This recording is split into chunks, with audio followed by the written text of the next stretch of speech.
Libertadores no grupo H. Então, River Plate da Argentina junto com Libertad do Paraguai. Fred. Passamos então ao pote 3 com a posição 3 de cada grupo.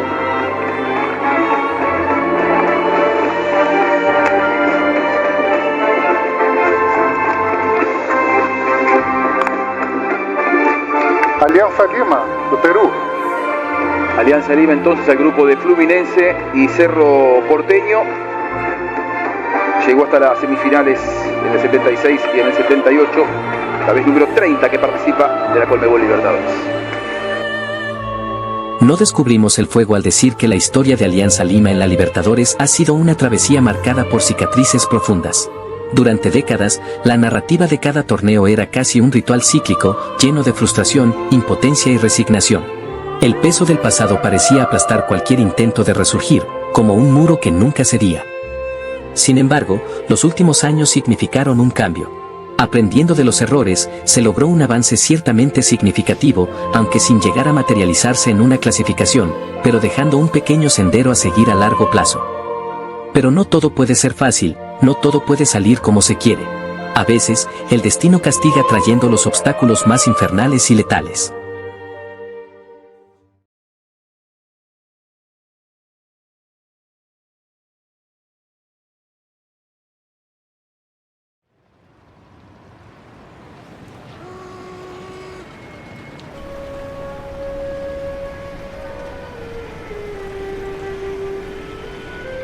Durante el siglo XIX en Francia, Edmond Dantes era un exitoso marinero, con bondad y éxito a raudales. El mundo en misericordia no contempla las almas buenas e ingenuas, lanzando a Dantes a la envidia de avariciosos que añoraban su caída y la toma de su progresión. Dantes fue acusado de bonapartista, ello en la era de Napoleón Bonaparte contra Luis XVII, siendo condenado al cautiverio físico que consumiría sus años de juventud.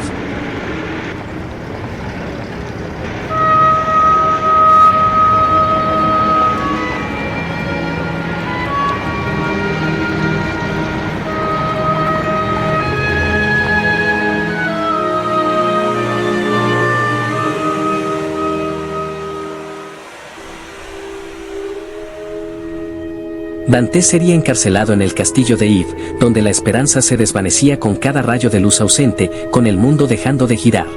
Los días se volvían espejismos y los años un vacío indistinguible. Tras años de inmundicia y soledad, Dantes conocería a el abate Faría, apodado el sacerdote loco, en quien vio a un guía y mentor cuya locura y sabiduría mezcladas significaban un reflejo distinto al de la propia desesperación del joven. Faría era maestro y profeta, artífice de túneles imposibles y fórmulas secretas, pero también un prisionero que había aprendido a forjar libertad en los márgenes del confinamiento. Dantes entonces cavó dos túneles, uno hacia la piedra y otro hacia su propio entendimiento. Con el tiempo y gracias a Faría, aprendió disciplinas como los idiomas, la ciencia, la filosofía y otros más. Poco a poco, fue aprendiendo de sus propios errores, teniendo un aprendizaje materializado a cadencia estrictamente palpitante, ganando experiencia equivalente al oro en el largo plazo. Dantes se volvió un erudito, pero también una sombra, alguien cuya existencia estaba dedicada a desenterrar la verdad y afilar la venganza. El paso del tiempo ya no era un enemigo invisible, sino un cómplice silencioso.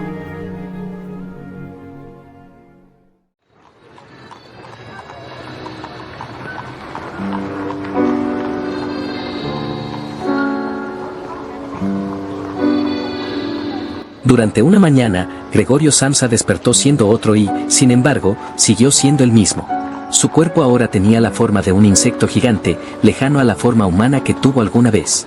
No había redención ni revelación en aquel cambio, solo desconcierto. Durante días, su cuerpo monstruoso y la vida que abandonaba se mezclaron en una conciencia que ya no encontraba paz. Antes del cambio, la rutina era un refugio. Después de la metamorfosis, la rutina fue una jaula, y la jaula, una paradoja. Protección y encierro, hogar y prisión. Al principio, su nueva forma era un misterio torpe. Samsa apenas controlaba sus extremidades, arrastrándose con el peso de su propia incomprensión. Pero el tiempo, en su crueldad constante, ofreció un retorcido alivio. Gret, su hermana, era quien lo alimentaba y limpiaba su habitación. Su madre, a pesar del impacto psicológico de semejante cambio, aún seguía viendo en él a su hijo. Tal cual Dantes, Samsa tendría un proceso de aprendizaje que sería una salida temporal a su cautiverio existencial y la anestesia al dolor y tortura que abrazaban su alma sin cesar. Aprendió a moverse por las paredes. Aprendió a desafiar la gravedad del cuarto cerrado, que dejó de ser solo espacio, convirtiéndose en un universo reducido donde podía colgarse del techo y olvidar, por un instante, la mirada de asco de la gente y su propia incapacidad laboral en un mundo demandante.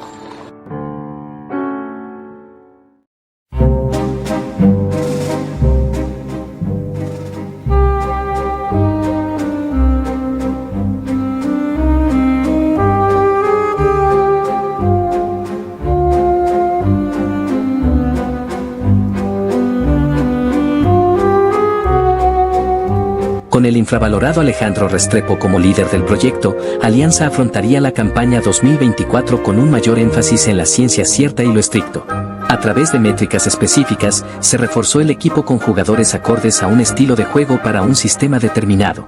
Se ficharon a los extranjeros Giovanni Ramos, Juan Pablo Freites, Adriana Regui, Sebastián Rodríguez y Cecilio Waterman. También se traerían jugadores nacionales de alto nivel como Renzo Garcés y Kevin Serna, y apuestas a futuro como Marco Guamano, el incomprendido Yeriel de Santis. En un sistema 3-5-2, Alejandro Restrepo apostaba por una propuesta híbrida, similar a la de Gustavo Costas y Carlos Bustos. Las claves radicaban en conceptos como suprasuperioridad, es decir, superioridades numéricas en distintas zonas del campo. El sistema defensivo de Alianza era sobresaliente, manejando automatismos y una disciplina defensiva que nunca antes se había visto en el club. La superioridad táctica y el perfil físico de los jugadores permitía que Alianza fuera peligroso en las transiciones y ataques directos. Pero la cosa no se reducía solo a eso. Con un carrilero ultraofensivo y un carrilero equilibrado, se lograba oscilar entre el poderío ofensivo y el balance defensivo, con el carrilero equilibrado proporcionando solidez en retroceso a través de su posicionamiento. Originalmente ese rol era de Ricardo Lagos, pero una lesión forzaría a Restrepo a encontrar una respuesta que tendría el nombre de la locomotora Juan Pablo Freites. Este ajuste consolidaría la línea de tres conformada por Giovanni Ramos, Carlos Zambrano y Renzo Garcés, siendo Juan Pablo Freites el carrilero zurdo, de rol equilibrado siendo el cuarto defensor de todo ese tándem defensivo. Alianza afrontaría la Libertadores con bajas importantes como el mencionado Ricardo Lagos, así como las de Adriana Regui y Pablo Sabac.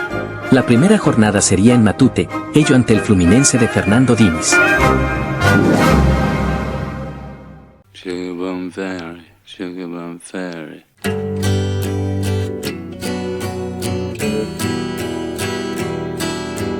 El Fluminense de Fernando Diniz venía de ser campeón de la Copa Libertadores, ello siendo superior a sus rivales y especialmente jugando un fútbol rarísimo y bastante interesante. La propuesta de Diniz podía asemejarse a la del mejor entrenador de la historia en cuanto a la intención de tener posesiones largas, pero con metodologías diferentes. Lejos de la mentira popular, Guardiola explota el talento de sus jugadores pero sin que eso conlleve a la destrucción de su sistema táctico. En cambio, en Diniz prima la anarquía y la libertad posicional por encima de un sistema específico. El relacionismo, como lo dice su nombre, consiste en crear sintonías entre jugadores para explotar la capacidad de asociación en pocos metros. A través de la sobrecarga de zonas, específicamente las bandas, Fluminense lograba superioridades constantes mezclando la fluidez y el talento de una manera nunca antes vista en el fútbol sudamericano. El relacionismo de Diniz llevó a Fluminense a salir campeón de Libertadores y jugar el mejor fútbol de Sudamérica en 2023.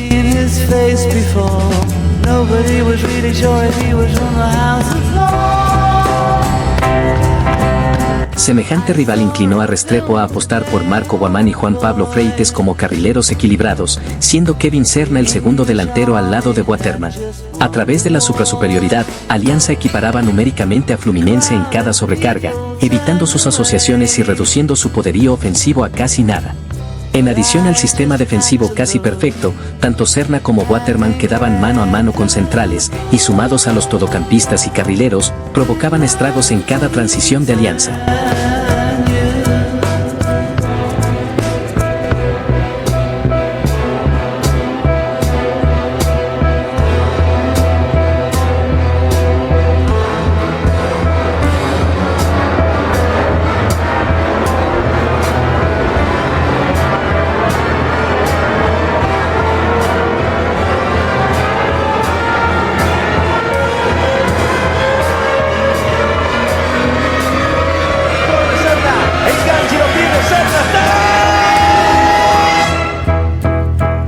El gol de Kevin Serna no hizo más que reflejar de manera mínima la superioridad táctica de Alianza.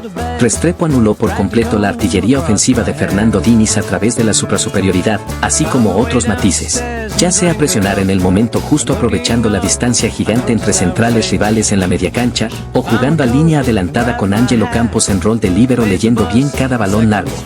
Lo de Restrepo era tácticamente aplastante, teniendo ocasiones de sobra para asegurar el partido, pero ya sabemos cómo es la Libertadores con Alianza.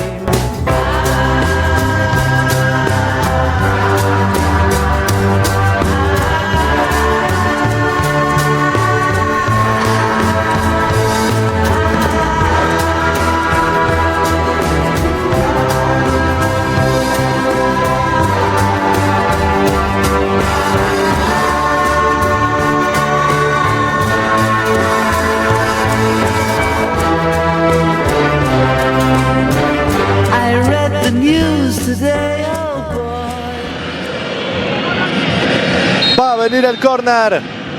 Centro con zurda, cerrado, cabezazo. Marquinhos empataría el partido para Fluminense, ello en la única llegada al arco que pudieron tener en todo el partido. Alianza había dominado por completo al campeón, al probablemente rival más duro de su historia, logrando llevar la ventaja en el marcador pero siendo incapaz de ampliarla y posteriormente mantenerla. La historia se repetía de nuevo, ser ampliamente superior pero terminar fallando muchas ocasiones y recibiendo un gol en la única ocasión del rival. Era la mala suerte llevado al extremo, quedando Alianza de nuevo atrapado en la mazmorra invisible de expectativas. Sin embargo, era inevitable ver el nivel brutal mostrado por el equipo. Había ilusión amparada en el buen juego y solidez, quedando Alianza como dependiente de sí mismo, aunque también dependiente de lo que la suerte dictara.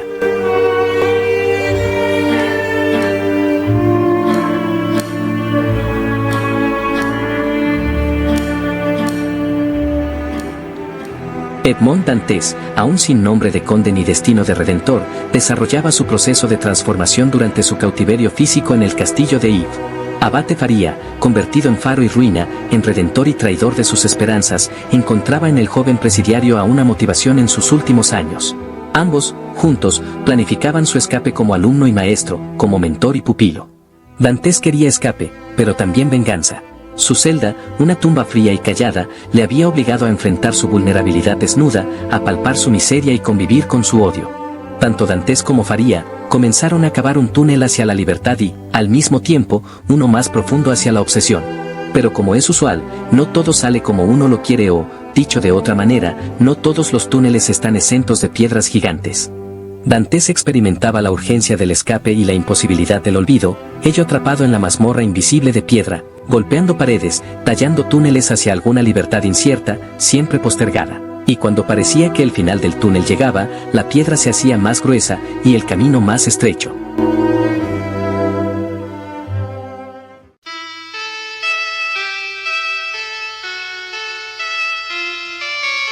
Alianza debía visitar a Cerro Porteño en Asunción, con mucha expectativa dado el nivel mostrado ante Fluminense y con la esperanza de que aquella perfección táctica no haya sido un espejismo.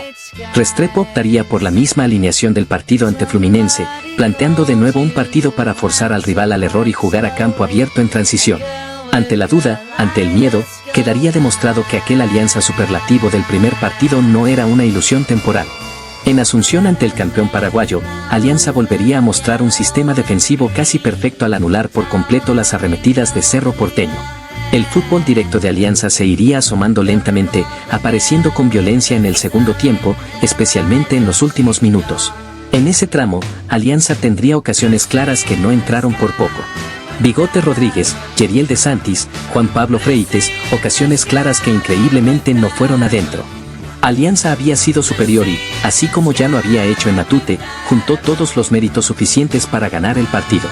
No había recibido una sola ocasión, no había cometido un solo error, hasta que...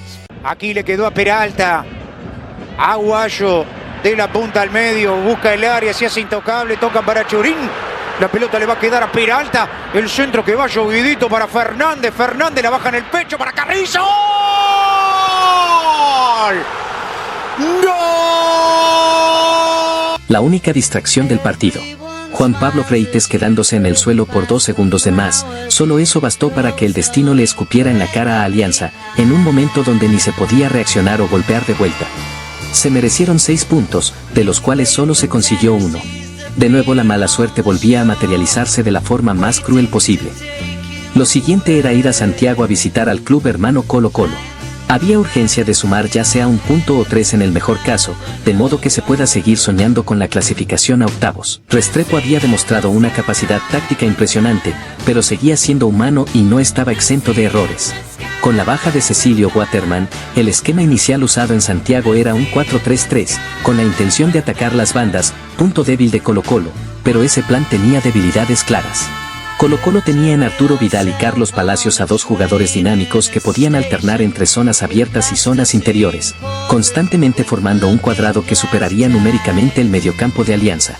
Colo-Colo sería superior durante el tramo inicial de partido, teniendo siempre un hombre libre derivado de la superioridad interior, aproximándose bastante al arco de Campos y rozando el 1-0 por varios minutos. Restrepo era consciente de que se había equivocado, corrigiendo ese error al minuto 17. La orden era clara, Sanelato a la derecha y Serna junto a Barcos. Alianza volvería al 3-5-2, recuperando así su sistema defensivo sólido y controlando las arremetidas de Colo-Colo durante el resto del partido, reduciendo su ofensiva a casi nada emparejando el dominio del juego. Tal cual como pasó en Asunción, Alianza se acercaría en los minutos finales, esta vez en una transición con Yeriel de Santis, pero de nuevo, la ocasión no se capitalizaría y Alianza volvía a quedarse sin anotar. El 0-0 como resultado final sería justo, teniendo ambos equipos sus momentos de dominio y ocasiones para ganarlo. Alianza lograba sumar 1 punto en un campo difícil contra un equipo difícil, ello volviendo a mostrar un gran nivel competitivo y quedando más que vivo en la lucha por los octavos. A pesar de ello, seguía aún la sensación amarga de siempre. Se había merecido ganar los 2 primeros partidos, ganar esos 6 puntos, solo sacando 1 a pesar de ser superiores. Alianza encontraba la perfección táctica en ese 3-5-2, siendo aún marginado por un torneo que le recordaba su condena.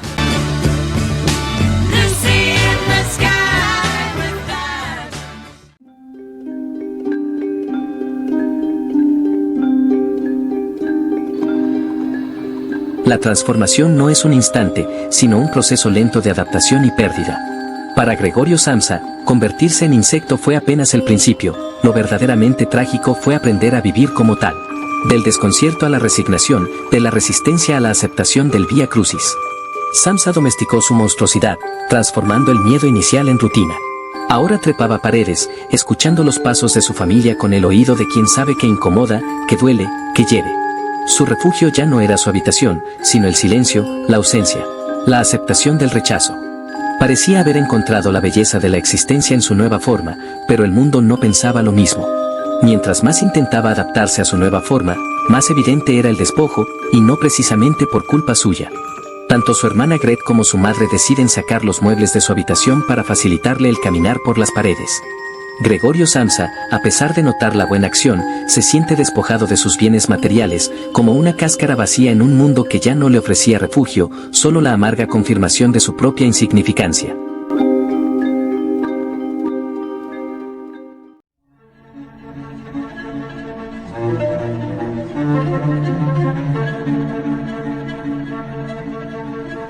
Dos puntos de 9, mostrando un nivel superlativo, recibiendo migajas. El empate en Santiago y los resultados ajenos abrían la puerta a poder soñar con una clasificación.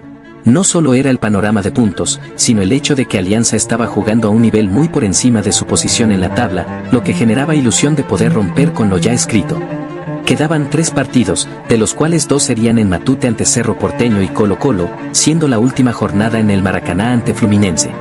Alianza debía sacar al menos 4 puntos de esos partidos para asegurar su clasificación y no tener que ir a sacar puntos al Maracaná.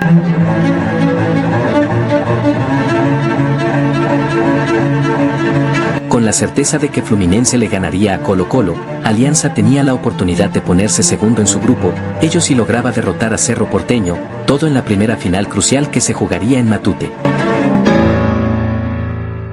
Lejos de experimentar un nuevo esquema como en Santiago, Restrepo mantendría el 3-5-2 con algunas modificaciones en nombres y en funcionamiento. Su lectura del rival fue brillante, y es que tanto Eduardo Brock como Cristian Baez son buenos centrales a nivel de técnica y lectura defensiva, pero carecían de envergadura y eso era un factor aprovechable. Alineando a Hernán Barcos y al impredecible Yeriel de Santis, se tenía superioridad física en la frontal ante centrales. Alianza generaría peligro de diferentes maneras a través de esos dos delanteros, ya sea alternando al fijador por dentro y al receptor por fuera, o los dos atrayendo marcas para que los todocampistas aprovechen la espalda. Todo eso conllevaba a que Cerro se compacte y cierre zonas interiores. Es por este motivo que Kevin Serna volvería a rol de carrilero, pues mano a mano con Arzamendia generaba peligro constante. Ese costado sería por donde Alianza volcaría todo su poderío ofensivo, aprovechando también la pasividad defensiva del 10 Cecilio Domínguez. Alianza sería muy superior a Cerro Porteño durante todo el tramo inicial de partido, generando ocasiones claras y acercándose cada vez más al 1-0. Como en toda historia de condena, siempre aparece el antagonista clásico. Alianza tiene dos antagonistas, y ya vimos a uno llamado Mala Suerte, pero faltaba la aparición del más descarado. En una sola jugada, se dieron dos jalones de penal y tanto el árbitro Jesús Valenzuela como el VAR decidieron hacer de la vista gorda. Todo esto durante el mejor momento de Alianza, donde se estaba dominando el partido y mereciendo una diferencia significativa. A la historia le gusta ser predecible y repetitiva, por lo que no sorprendería lo que pasó después. Cecilio Domínguez, descarga para atrás Domínguez, envío al área, cuidado para el segundo palo.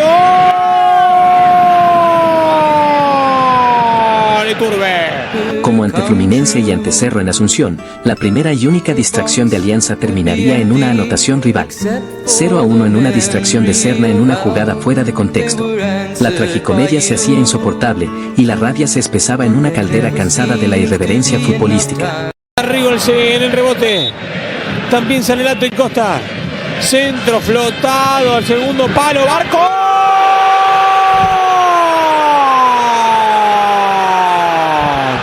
Tras la insistencia asfixiante, Alianza conseguiría el empate en el segundo tiempo en un gran cabezazo de Hernán Barcos.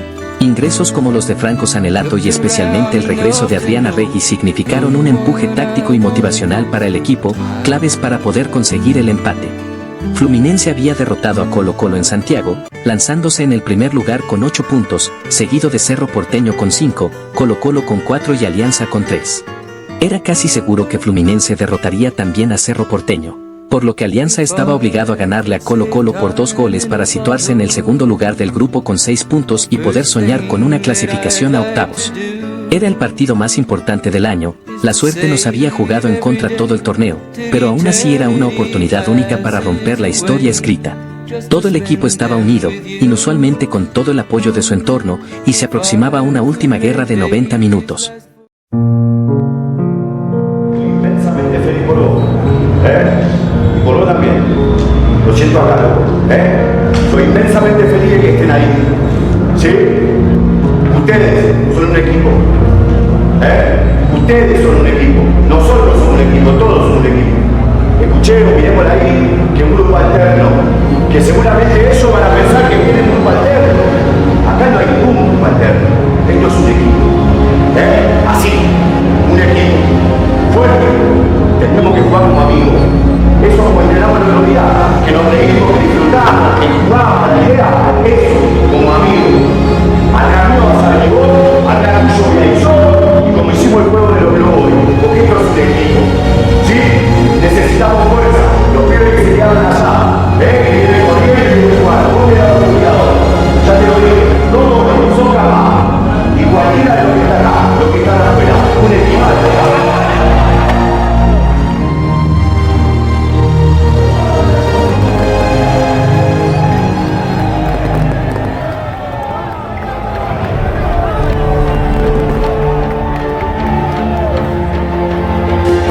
La Conmebol Libertadores en pantalla en este partido correspondiente a la quinta fecha, la penúltima en la fase de grupos en la capital peruana, en Lima.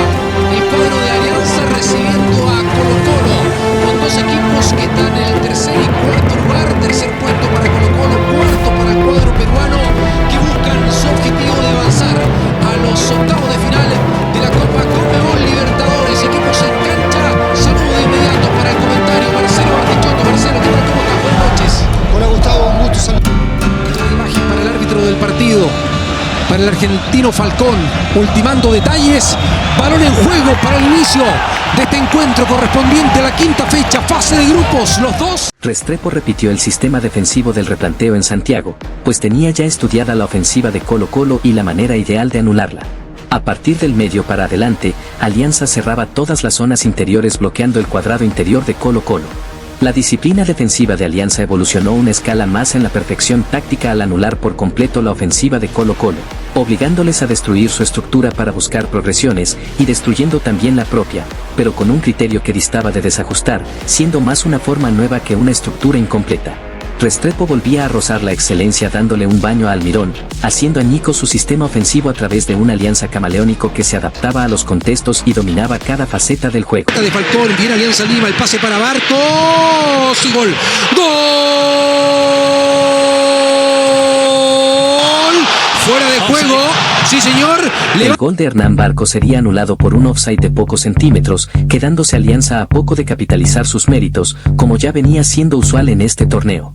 La idea de Alianza, sin embargo, no se reducía solo a defender. Si se le llamó Alianza Camaleónico fue por algo. Un equipo muy dinámico en varias zonas, desde el doble pivote con Arregui y el Bigote Rodríguez, hasta esa zona derecha con Sanelato, Catriel y Serna. Tanto esos jugadores como el propio Juan Pablo Freites eran constantemente movedizos y peligrosos para generar aproximaciones peligrosas. Eric Bimber recuperando ahora Alianza Lima y viene el conjunto peruano. Atención con este balón que quería controlar y conducir la Calera, que engancha, va a sacar el centro, arriba el centro. Le quedaba ese balón aquí en Serna. Serna sigue con las manos, de inmediato ese balón para Serna.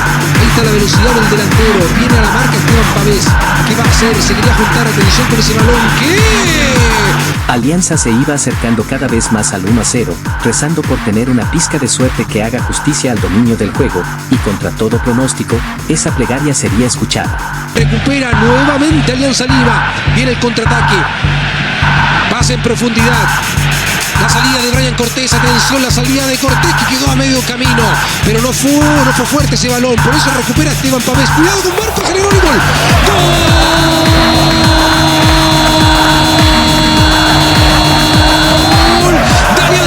Para la apertura del marcador. La única acción de toda la Libertadores en donde Alianza tuvo buena suerte. El equipo de Restrepo ya lo ganaba 1-0 con gol de Hernán Barcos, sabiendo que necesitaban un gol más para poder conseguir el segundo lugar de grupo. Quedaban 45 minutos para luchar hasta el final, minutos en donde Alianza seguiría siendo superior, ello incluso a pesar de la lesión de Giovanni Ramos, en cuyo reemplazo ingresaría Marco Guamán. Esa superioridad de Alianza también significaba un golpe psicológico para Colo-Colo, y vaya que lo psicológico es importante. Terminar de definir la jugada, pero me pareció que lo había rechazado el defensa de Colo-Colo.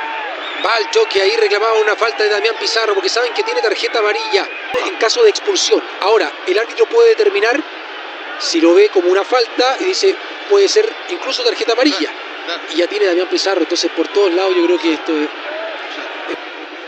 Y ahí está, claro, va a buscar a Damián Pizarro, sí o sí va a haber una tarjeta, se va a ir expulsado por roja directa, por segunda fundación. Vamos a ver cuál es la determinación. Ya el partido, tanto Damián Pizarro y roja directa. Momento complejo para Colo-Colo. En 20 minutos del segundo tiempo se queda con un hombre menos, perdiendo por la cuenta mínima y con la expulsión de Damián Pizarro.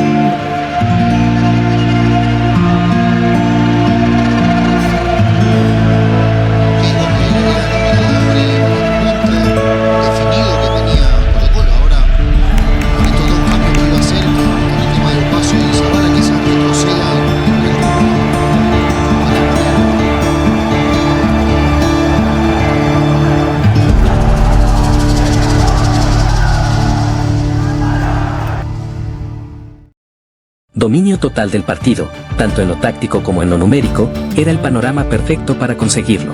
Alianza era plenamente consciente de esto, por lo que Restrepo sacó la pizarra y ajustó las cosas para aprovechar el hombre de más. Proponiendo un mano a mano contra la última línea y stoppers mucho más agresivos, Alianza tenía el dinamismo en la frontal que permitía ganar la espalda fácilmente. Fue una lectura perfecta de Restrepo, lectura que tendría sus frutos. Ahí con Renzo Garcés, jugando con Carlos Zambrano. Zambrano y otra vez con Renzo. Garcés y la salida por el sector derecho. No se viene algún cambio en Colo-Colo. Ya vamos a marcar. Nos llama Christopher Brand. Jugando Rodríguez. Qué buen pase para Sanelato. Viene Sanelato. Con espacio Sanelato al centro. Atención que le queda a Barcos. Barcos. Gol. ¡Gol!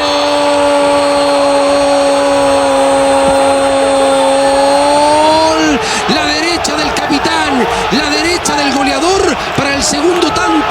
Alianza Lima 2, Colo-Colo 0. No se ve.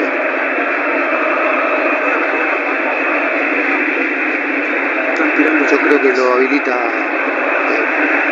Saldivia, me parece.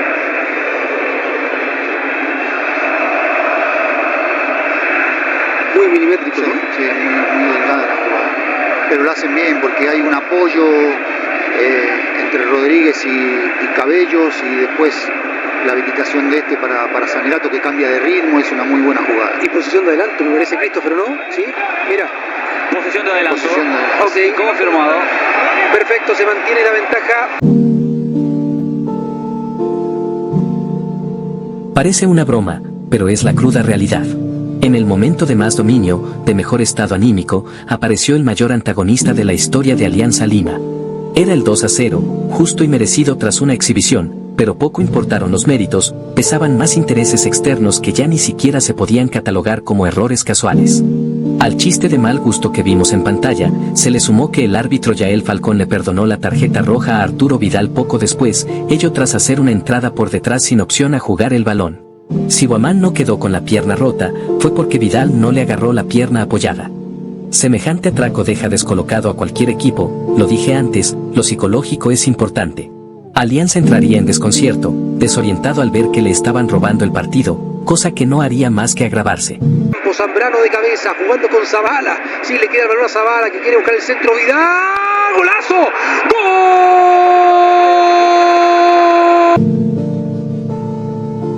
¡Gol! Lo teníamos en la mano.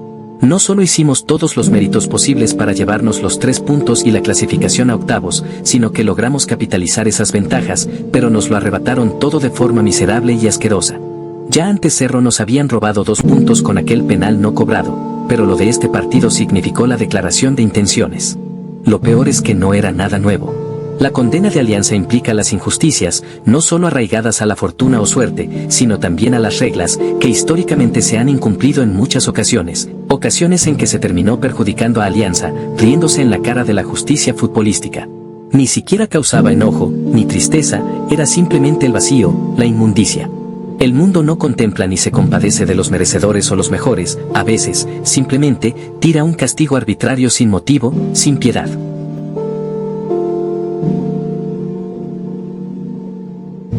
Cuando el árbitro dice no va más para el término del compromiso, para esta igualdad, Alianza Lima 1, Colo-Colo 1. Marcelo Bartichotto, te agradezco también.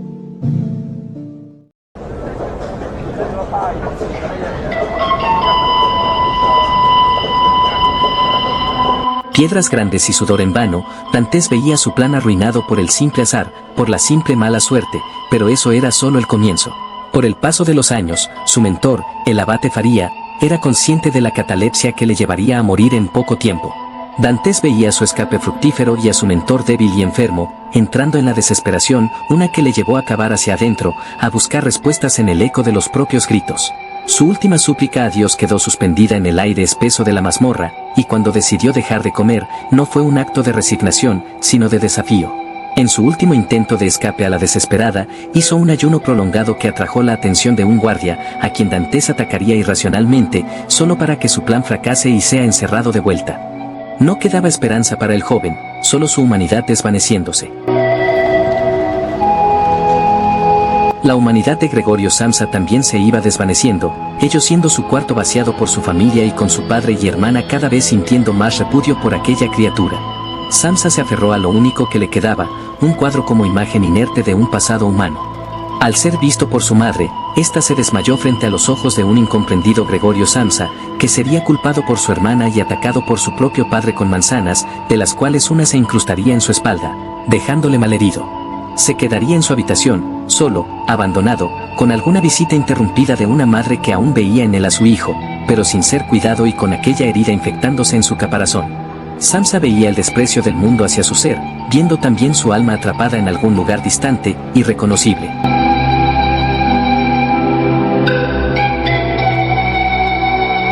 Tanto Dantes como Samsa jugaron contra un destino que ya había sido escrito, intentando buscar la suerte en unos dados que ya estaban cargados.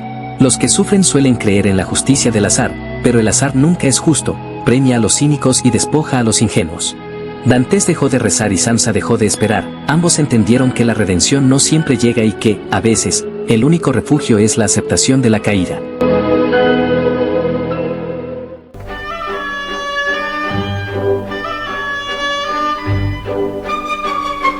Sin Ángelo Campos y Giovanni Ramos por lesión, y especialmente sin Sebastián Rodríguez por acumulación de amarillas, Alianza debía ir al Maracaná a enfrentar al campeón. Alianza contaría con el regreso de Cecilio Waterman, y tanto Franco Sarabia como Jesús Castillo y el regreso de Ricardo Lagos serían los reemplazos planteados por Restrepo. Sería un último partido que significaba una auténtica guerra, uno buscando un sueño y el otro buscando una redención. A pesar de estar clasificado, el Fluminense de Fernando Diniz tenía sed de venganza tras el baño táctico que recibieron en Matute. Diniz decidió reinventar su filosofía de juego al llevar el peso ofensivo a un siguiente nivel. Con John Kennedy y Germán Cano en doble 9, Fluminense ganaba fijadores que permitían mayor libertad para las sobrecargas por fuera, ello incluso sin tener que usar al extremo de la otra banda. Fluminense iba furioso tras ser dominado en aquel empate en Matute. Ausencias importantes y la furia de un coloso, todo pintaba a que Alianza cerraría otra vez una Libertadores recibiendo una goleada. La única manera de clasificar a octavos era ganándole a Fluminense en el Maracaná y esperar un empate entre Cerro Porteño y Colo-Colo. El destino de Alianza prácticamente estaba sellado, pero a veces, la aceptación de la caída es un refugio de esperanza para aquel que no tiene nada que perder. ¿Por qué no soñar con lo imposible?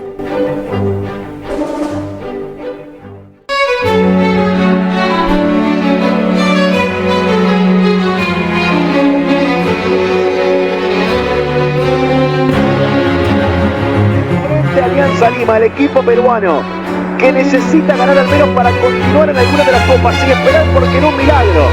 Así en Paraguay con Cerro Porteño y con Colo-Colo. Fluminense solamente ha guardado a Gans. Después, toda la artillería pesada con Cano, con Arias, con Keno, Kennedy. ¿Quién no peleó acá en su vida? Desde Sevilla vengo escuchando toda la historia de vida de cada uno de ustedes. ¿Quién no peleó? Todos peleamos. En la vida peleamos. ¿No vamos a pelear un partido? Sí. Si hay que sangrar, sangramos. Si hay que ganar, lo ganamos. Hay que correr. Hay que correr. Para ganar este equipo hay que correr. Si tenemos huevos, como los tenemos, vamos a salir victoriosos. Vamos a sangrar. Peleemos. Vamos a la guerra, loco, dale.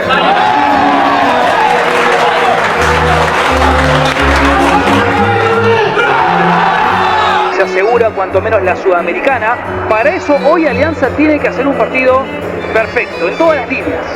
En todas las líneas. Brasil, Río de Janeiro, Fluminense, Alianza Lima. Franco Lostonau en los comentarios. Franco Raballo de este lado y todos ustedes acompañándolos. Fútbol. Fluminense, Alianza Lima, le va pegando Zambrano. Restrepo tenía un plan, y era apelar a la propia furia de Fluminense.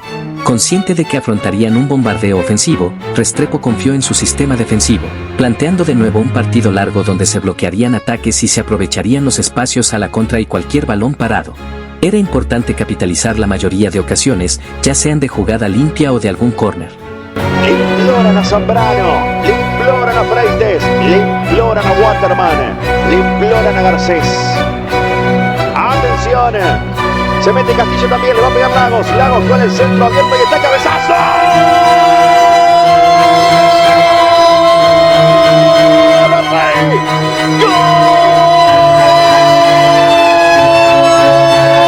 El gol de Arregui plasmó la superioridad de Alianza, cuyo sistema defensivo volvía a rozar la perfección táctica. La disciplina defensiva sería llevada a su máxima expresión con cada activo de Alianza cumpliendo una función y reemplazando a un compañero en la suya, funcionando como un mecanismo de relojería. Alianza Lima lo gana y busca. Kennedy. Pide Keno por afuera. Suelta Alexander. Keno. A ver qué hace Keno. Encara Keno. Va ganando la banda. Bien por Sanelato que lo esperó. Se viene el capitán. Se viene Felipe Melo. Avanza Martinelli. La descarga con Arias. Arias que la filtra, bien atención, Guga pasa, pero... Como sucedió ante Colo-Colo, Alianza forzaba al rival a destruir su propia estructura para buscar progresiones con la pelota. Pases y pases sin encontrar el hueco y el espacio, todo eso obligaba a Fluminense a retrasar más jugadores en la base dejando a los otros arriba, quedando con una estructura partida a la mitad. Esto facilitaba el marcaje a los tres mediocampistas para apoyar a la última línea en caso de que Fluminense intentara jugadas directas o en largo hacia la frontal. Felipe Melo. Estamos en el arranque, primeros 4 minutos. Mucha expectativa por lo que va pasando también en el otro partido de la jornada 0-0 por ahora. Cerro Porteño Colo-Colo. Va saliendo Felipe Melo. La saca para Marcelo. Kennedy.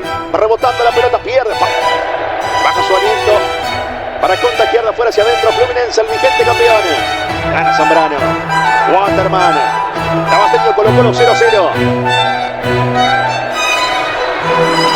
Va saliendo Alexander. Va Alexander por abajo. Verticaliza. Marcelo quiere.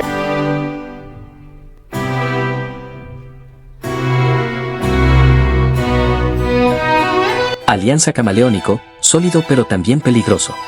Así como Fluminense se partía a la mitad con la pelota, eso también sucedía cuando defendían a campo abierto, pues eran un equipo ultraofensivo no muy acostumbrado ni preparado para defender en bloque. Alianza identificó esto y juntó jugadores en la base para traer las marcas, generando un espacio gigantesco entre líneas, espacio que sería atacado por el mejor jugador del partido. Catriel Cabellos daría una auténtica exhibición en el Maracaná ante el campeón de Libertadores, atacando ese espacio intermedio para permitir las progresiones de Alianza. Lejos de atacar la espalda de la defensa, su rol oscilaba dicho espacio intermedio entre líneas y la zona de Adrián Arregui en situaciones específicas. Catriel fue clave para la salida de Alianza y un constante peligro en la frontal. Perfecto para Alianza. Va saliendo Zambrano, va jugando Garcés. Verticaliza bien ahora, se viene atacando. Ahora Catriel, va Catriel. Cabellos, uno de camino, dos de camino. ¡Le pegó! ¡Cerca! Va saliendo, va tranquilizando la salida. Cabellos atrás con Zambrano. Rebotando por el medio. Va jugando Arregui. Este es Sarabia. Se le pega fuerte y alto. Waterman que lucha. Ganaba Guga. El rebote le queda a Catriel. De punta atrás para Garcés. Al medio para Rey. Mira bien a Rey. Sale para Castillo y Castillo va adelantándose. Recorta bien para adentro. Atención. Va Sanelato. Y rebota la pelota. La tiene Sanelato y no va a llegar a esa pelota. Sanelato después. Va saliendo Zambrano. Va conectando al medio. Cabellos. Se viene Catriel. Maneja sobre la zona central. Zambrano. Buena Mago, se viene Catriel, se viene Cabellos, va levantando la pelota para Sanelato, Marcelo cierra para adentro, le va a quedar a Waterman al piso, no pasó nada. Alianza iría ganando al descanso tras hacer un primer tiempo perfecto, incluso pudiendo haber ampliado la diferencia. Pero los ajedrecistas decidirían provocar el caos en el segundo tiempo. Tras recibir otro baño táctico, Dini sacó a Felipe Melo, Guga y Alexander para hacer ingresar a Marlon, Marquinhos y Paulo Enrique Ganso. La idea era llevar al extremo su propuesta relacionista con una sobrecarga total por fuera, buscando progresar por allí o al menos atraer marcas para liberar el otro costado. Restrepo decidió arriesgarse equiparando numéricamente por fuera, cerrando todas las líneas de pase y reagrupándose rápido para evitar un cambio de frente. El segundo tiempo fue un auténtico juego de ajedrez entre Diniz y Restrepo, una partida tan reñida que conllevaría al caos. Favorece Alianza Lima, no solo por los resultados, sino porque se mete. La va sacando Martinelli. Va saliendo Marlon Santos. Martinelli. Se ofrece Ganso. Primera pelota que toca Ganso. La ducha fuera Hugo, entonces comprobamos el cambio. Una tensa calma, recorre la atmósfera del estadio. Ganso la maneja. Se viene Ganso. Va levantando para Arias. Quería pasar. Tomar riesgos tiene sus consecuencias y Alianza decidió afrontarlas. Martinelli manejándola. Este es Marquinhos. A ver qué hace Marquinhos. Se viene Marquinhos. Va levantando para Marcelo. Qué libre está Marcelo. Va a cerrar Sanelato. Aquí va Marcelo. Saca buen centro a la carrera. Pasa a todos. El rebote para Marquinhos. Va Marquinhos. Le pegó. Tapó el arquero. Rebote. Gol. De Quero.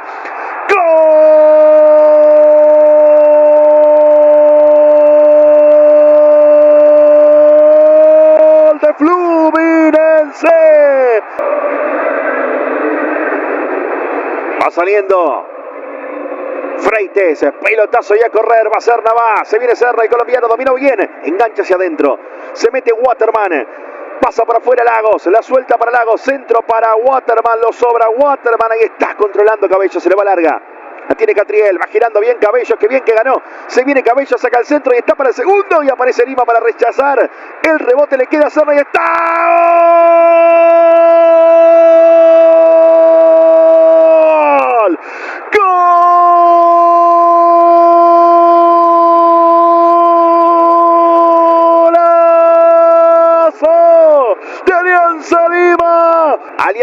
va a ser segundo. Colo Colo tercero. Cerro último. Kennedy. Marcelo. Pasó bien Marcelo. Marcelo va por adentro. Rebota bien. Ahí está Marcelo. ¡Golazo!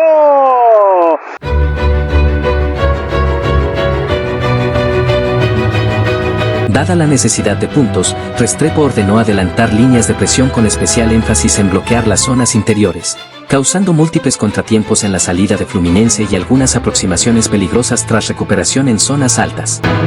3 goles en 8 minutos del segundo tiempo. Y este gol se grita en Chile, lo grita Colo Colo. El partido nada respiro, Alianza Lima buscando el tercero y está cabezazo. Era de Serna en las manos. La deja en corto Fabio. Al medio con Ganso. Traba Arias, traba Castillo, gana Castillo, va a salir Zambrano, choca con Kennedy. Está viva esa pelota, Tofichi deja continuar. Alianza controlaba el juego aprovechando la fragilidad defensiva de Fluminense, la que vimos provocaba que se partieran a la mitad, aprovechando esos espacios intermedios para progresar y darle la calma necesaria al juego. Pasando a los 15 del segundo tiempo. El partido 2-2 en un segundo tiempo con 3 goles hasta el momento. Freites no se quiere complicar. Puesto para Garcés, le salió con fortuna. Garcés por adentro para Waterman. Sale a pivotar Waterman. Es la pelota por el medio. La va sacando Regui. A ver qué hace. Filtra el pase para que se ve. Y por supuesto, Marquinhos no es lateral natural, por lo que buscar la espalda era tentador. Va Serna, va. Se quiere Serna, soltó para Waterman. Va Waterman, Pegueré. Va Waterman, empezó Serna. Pisando la pelota, saca el centro. Bueno, Waterman. Vamos. Sigue Lagos. Barcos. Giró bien Barcos. Ahí está Barcos. Le pegó. Tapó el arquero. Va controlando Ganso. La maneja Marcelo. Aquí va Marcelo. La suelta para afuera. Juega Douglas Costa de nuevo. Recorta para Kennedy. Habilitado va Kennedy. ¡Gol!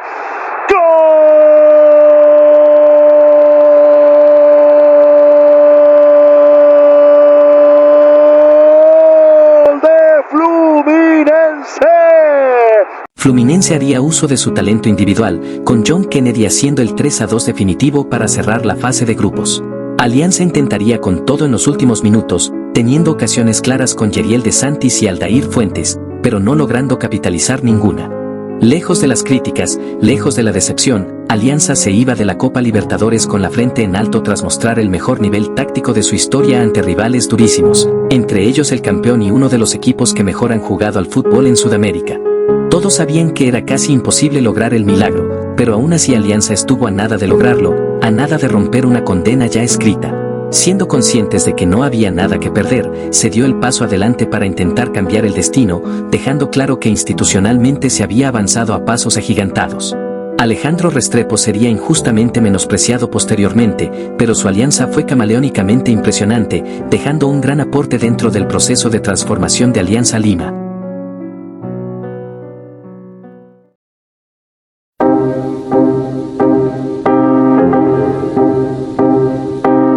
La libertad no llega con la desesperación, sino con la paciencia. No con el lamento, sino con la convicción. Dantes, en su peor momento, dejó de pelear contra el destino y comenzó a moldearlo con sus propias manos. Lo había intentado todo, la furia, la súplica, la resistencia pasiva. Todo había sido en vano. Se aferró al túnel con la promesa de libertad, y cuando esa promesa se desmoronó con la catalepsia de Abate Faría, solo quedó el hambre y la resignación. Pero ni siquiera la resignación es eterna. A veces, en el último suspiro de redención, se esconde el primer resquicio de claridad. Abate Faría, ya sin fuerzas, había aceptado que no saldría del castillo de Yves, pero también aceptó que Dantes sí lo haría. Antes de morir, le entregó un mapa, un enigma, un destino, escrito en la arena de Montecristo. La muerte de Faría fue un golpe a la figura del pupilo, pero también un golpe de suerte. Con precisión meticulosa, Dantes tejió su engaño, envolviendo su cuerpo en la mortaja de los condenados y haciéndose pasar por el cadáver de Faría. Fue lanzado al mar por los guardias, lo que fue una sentencia para un cadáver, pero una promesa para un hombre que renacía. Dantes nadó hacia una isla, exhausto, pero vivo. Desplomado sobre la arena, miró las estrellas con la convicción de que el destino no había sido escrito en piedra. No era solo un sobreviviente, era un hombre nuevo. El castillo de If había quedado atrás. Lo que venía después solo dependía de él. Al día siguiente, Edmond Dantes dejó de existir. Solo quedaba el conde de Montecristo. La libertad no siempre es la evasión. A veces, la única forma de escapar es dejarse llevar. A veces, la única forma de encontrar la paz es aceptar que el mundo nunca nos quiso aquí. En un pestañeo, Gregorio Samsa había pasado de ser el proveedor de su hogar a convertirse en un espectro dentro del mismo. Su existencia había sido relegada a un rincón oscuro, un recordatorio incómodo de algo que la familia prefería olvidar. Intentó resistir, aferrarse a las pequeñas cosas que le quedaban, pero incluso esas pequeñas cosas empezaron a desmoronarse. Su herida se había convertido en un tormento constante, una marca de su fragilidad. Nadie lo veía, nadie lo cuidaba. Su madre al menos lo intentaba, viendo sus intentos interrumpidos por su hermana Gret y su padre, dos personas que habían encontrado una rutina sin él. Cuando Samsa escuchó el violín de Gret, algo dentro de él despertó. Se arrastró fuera de su habitación, no por desesperación ni por rebeldía, sino por la necesidad de sentir algo antes de apagarse por completo. Un sonido hermoso y puro. Por un momento, olvidó su cuerpo grotesco y su dolor. Solo quería estar allí y escuchar. Los inquilinos de la casa lo vieron, no con asco, no con horror, no con extrañeza. Bueno, sí tuvieron esas sensaciones, pero hacia la familia de Samsa, viendo el pavor con el que reaccionaban a su presencia, viendo que intentaban esconderlo como si fuera un crimen. Gregorio Samsa, en su última chispa de conciencia, comprendió que no fue su transformación lo que lo había condenado, ni su cuerpo, ni su forma, ni su ser. Era el simple hecho de que ya no era útil. Su familia lo rechazaba porque ya no le servía, siendo el golpe final que su hermana proponga la idea de deshacerse de él, siendo su idea apoyada por su propio padre. Había dejado de ser un humano, ahora era solo una molestia. Samsa regresó a su habitación, no con furia, no con tristeza, sino con la sensación de que el ciclo había terminado. Ya no tenía hambre, ya no tenía miedo. Simplemente dejó que la vida se escurriera de su cuerpo. Cerró los ojos y, en el silencio de la madrugada, dejó de existir.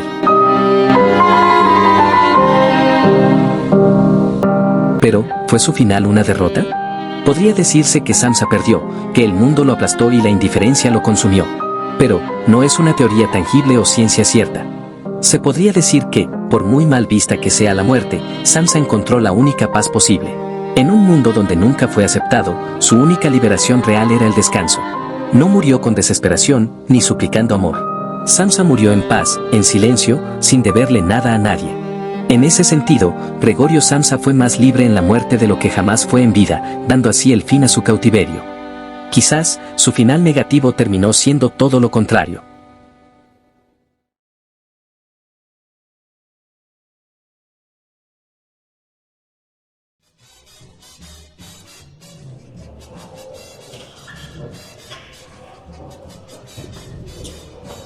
Hola.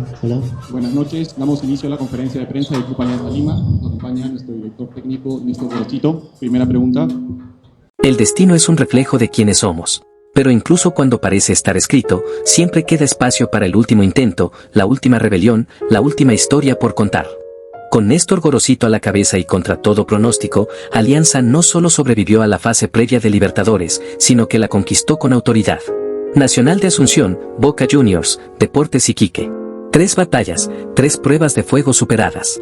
La historia, sin embargo, no termina allí. Ahora, en fase de grupos, los fantasmas de siempre vuelven a acechar. La pregunta que queda es simple, pero aterradora: ¿qué destino le espera a Alianza Lima? El equipo ya escapó de la primera celda, rompió la primera cadena, pero eso no significa que sea libre. A diferencia de sus hermanos condenados Edmond Dantes y Gregorio Samsa, Alianza aún no ha escrito un capítulo final en su historia de cautiverio, viendo en el 2025 a una oportunidad única para ello. Alianza podría ser Dantes, terminar pasando la fase de grupos a pesar de todos los obstáculos e injusticias, como lo hizo en 2010. A su vez, Alianza podría ser Gregorio Samsa, encontrando belleza en su nueva forma pero aún siendo rechazado por el destino ya escrito, como sucedió en 2024. Pero, ¿por qué no ser ambos? Quizás, el final está en ser la mejor versión de sus 2 hermanos condenados. Alianza, a lo largo de su historia, aprendió del sufrimiento tal cual Dantes, y así como el joven francés encontró su escape en la partida de su mentor, Alianza podría hacerlo en el último brillo de referentes que se acercan a su final profesional. Alianza, tal cual Gregorio Samsa, aprendió que el mundo no siempre es justo. No ve su destino como algo inmutable, pero tampoco se engaña con falsas esperanzas. No depende de los árbitros, ni de la suerte, ni de que el fútbol le deba algo. Alianza se niega a caer sin pelear, pero también entiende que no siempre se puede ganar, afrontando cada partido con la serenidad de quien ya no tiene miedo. La pérdida del miedo, derivada de toda la historia que ha pasado el club, derivada de la transformación a lo largo de las décadas rimando con la de Dantes y Samsa, fue lo primero que estos dos lograron para iniciar su camino a la libertad. Quizás pase a octavos, quizás no lo haga, pero está claro que, después de todo lo vivido, ya no es el Alianza condenado de antes. Lejos de buscar ser Dantes o Samsa, Alianza tiene la oportunidad de ser otra cosa. Algo nuevo, algo que aún no tiene nombre, porque se está escribiendo en este mismo instante. El reloj avanza, la moneda gira en el aire, y el destino, por primera vez en mucho tiempo, espera la respuesta de Alianza Lima.